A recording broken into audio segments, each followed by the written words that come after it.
अस्सलाम वालेकुम viewers, I am advocate Hasan Mahmood Bhutta. आज की इस वीडियो में मैं आपको बताऊंगा कस्टम इंस्पेक्टर्स का एक्सपेक्टेड मेरिट क्या होगा और प्रोविंसेस वाइज बताऊंगा। पंजाब, सिंध, बलूचिस्तान और केपीके का एक्सपेक्टेड मेरिट जो है वो कस्टम इंस्पेक्टर्स की सीट के लिए क्या होगा और क्या इसमें डिस्क्रिप्टिव होगा या नहीं होगा।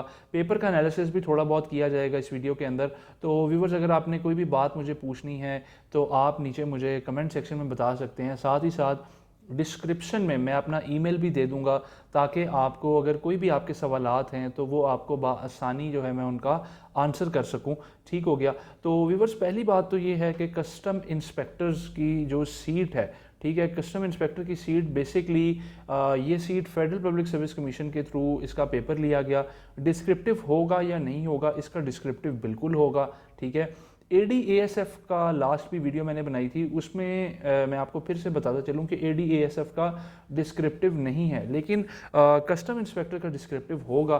तो व्यूवर्स, डिस्क्रिप्टिव के लिए कैसे प्रिपरेशन करनी है, किन किन चीज़ों का ख्याल रखना है, उसके ऊपर इंशाल्लाह ताला एक और वीडियो जो है वो मैं आप बना दूंगा। इसके अलावा मैं आपको ये बताता चलूँ कि कस्टम इंस्पेक्टर्स के अंदर बेसिकली जो FPSC किस तरह से लोगों को शॉर्टलिस्ट करेगा। तो एक सीट के ऊपर 10 लोगों को इसने शॉर्टलिस्ट करना है। काफ़ी सारी सीटें थी, पंजाब की 40 सीटें थी। इसी तरह से आप एडवर्टाइजमेंट में जाके देख सकते हैं कि बाकी सूबों की कितनी कितनी सीटें थी। तो 40 सीटों का मतलब है कि एक सीट पे डिस्क्रिप्टिव एग्ज़ाम के लिए इन्होंने 10 बंदे शॉर्टलिस्ट करने हैं। इन्हों का मतलब है federal public service commission, FPSC। अब 10 बंदे जो शॉर्टलिस्ट होने हैं वो 10 बंदे बेसिकली आपके डिस्क्रिप्टिव में आएंगे। इसका ये मतलब नहीं है कि उन लोगों का इंटरव्यू भी लिया जाएगा। आपने डिस्क्रिप्टिव एग्ज़ाम की अच्छी खासी प्रिपरेशन करनी है ताकि आप इंटरव्यू और साइकोलॉजिकल असेसमेंट के लिए आगे आपको शॉर्टलिस्ट किया जा सके।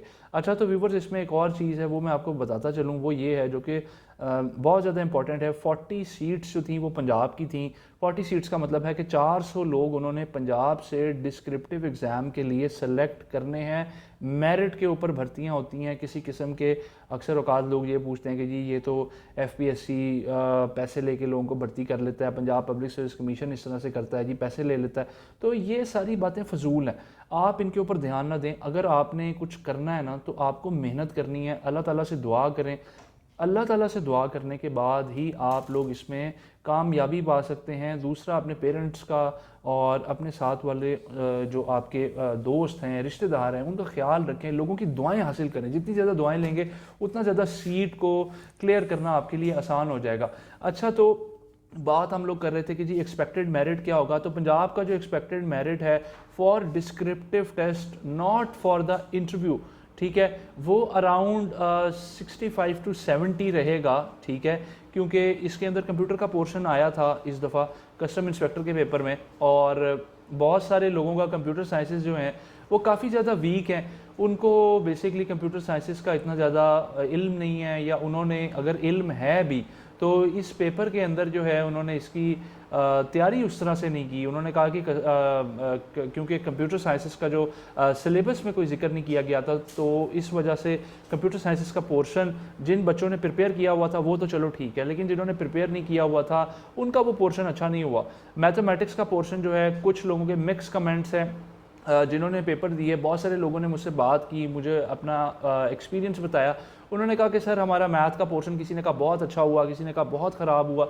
इंग्लिश का पोर्शन कदरे आसान था, 16वें स्केल की सीट थी, इस वजह से उन्होंने पोर्शन आसान रखा। साथ ही साथ इसमें डिस्क्रिप्टिव टेस्ट भी है, इस वजह से भी पेपर, मेरी नज़र में पेपर जो है वो आसान था। मैं इसको नॉर्मल भी नहीं कहूँगा, मतलब कि मैं इसको इजी कहूँगा। ये इजी पेपर था, बहुत मुश्किल भी नहीं था, आसान पेपर था।